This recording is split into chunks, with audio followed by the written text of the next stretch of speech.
तो सैमसंग की S26 series बस आने ही वाली है। लेकिन सवाल ये है कि क्या ये सिर्फ एक मामूली सा अपग्रेड है या इस बार कुछ बड़ा होने वाला है। आज हम सारी कंफर्म्ड खबरों और भरोसेमंद लीक्स को मिलाकर इसकी पूरी कहानी समझेंगे। चलिए शुरू करते हैं। सबसे पहले बात करते हैं उन तारीखों की जो अब कंफर्म हो चुकी हैं। तो काउंटडाउन शुरू हो चुका है।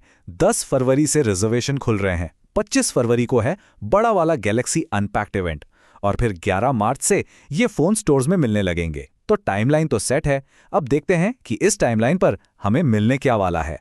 तो सबसे बड़ा सवाल यही उठता है, क्या सैमसंग इस बार कुछ क्रांतिकारी, कुछ रेवोल्यूशनरी कर रहा है या ये बस एक छोटा मोटा सालाना अपडेट है? मतलब क्या ये इंतजार सच में वर्थवाइल है? चलिए इसी का पता लगाते हैं। तो हमारी कहानी शुरू होती है S26 अल्ट्रा से और इसकी वजह भी साफ है। ऐसा लग रहा है कि इस बार सैमसंग ने अपने सारे बड़े दांव इसी टॉप मॉडल पर खेले हैं। तो चलिए देखते हैं कि इसमें क्या-क्या बदल रहा है। 1 अरब, जी हाँ, ये कोई मजाक नहीं है। रिपोर्ट्स की माने तो S26 अल्ट्रा का नया डिस्प्ले 1 अरब अलग अलग रंग दिखा सकता है। ये सिर्फ एक छोटा मोटा डिस्प्ले अपग्रेड नहीं है, ये तो हमारे कंटेंट देखने के तरीके को पूरी तरह से बदल सकता है। अच्छा, तो इस 1 अरब रंगों का असल में मतलब क्या है? देखिए, इसे कहते हैं 10 बिट डिस्प्ले। अब तक जो फोन में 8 बिट पैनल आते थे वो करीब 16 साढ़े 16 करोड़ रंग दिखाते थे और ये दिखाएगा 1 अरब। असल जिंदगी में इसका फायदा ये होगा कि जो कलर्स हैं वो बहुत ज्यादा नेचुरल लगेंगे, ग्रेडियंट्स स्मूथ होंगे। मतलब जब आप आसमान की कोई फोटो देखेंगे तो उसमें वो अजीब सी धारियां जिसे कलर बेंडिंग कहते हैं वो बिल्कुल नहीं दिखेंगी। लेकिन रंगों से भी बड़ी एक कहानी है और एक ऐसे फीचर की है जिसे आप हमेशा देख भी नहीं पाएंगे। सैमसंग ने खुद इसके टीजर दिए हैं और ये प्राइवेसी से जुड़ा हुआ है। ये है प्राइवेसी डिस्प्ले और नहीं, ये कोई ऊपर से चिपकाने वाला स्क्रीन प्रोटेक्टर नहीं है। ये टेक्नोलॉजी सीधे डिस्प्ले के अंदर ही बनी है। इसका मतलब आप इसे सॉफ्टवेयर से कंट्रोल कर सकते हैं। मान लीजिए पासवर्ड डाल रहे हैं तो इसे ऑन कर दिया और साइड से झांकने वाले को कुछ नहीं दिखेगा। आप इसे सिर्फ कुछ खास ऐप्स के लिए भी ऑन कर सकते हैं। और कमाल की बात तो ये है कि इस एक फीचर को बनाने में सैमसंग को 5 साल से भी ज्यादा का वक्त लगा है। अब आते हैं परफॉर्मेंस पर। यहाँ पर इस बार चीजें बहुत साफ हैं। S26 और S26 प्लस में वही पुरानी कहानी, मतलब रीजन के हिसाब से या तो एक्सिनोस चिप मिलेगा या स्नैपड्रैगन।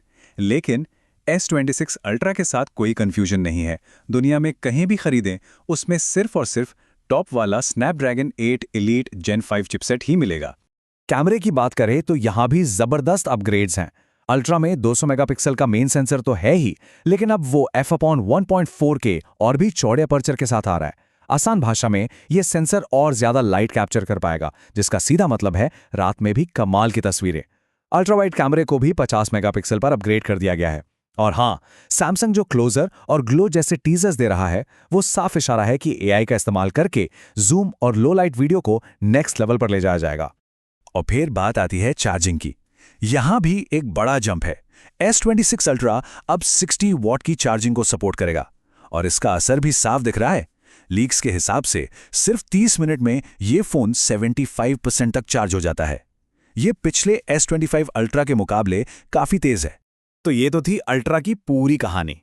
लेकिन S26 और S26 प्लस का क्या? यहां पर कहानी थोड़ी अलग है और अपग्रेड्स उतने बड़े नहीं हैं जितने अल्ट्रा में है।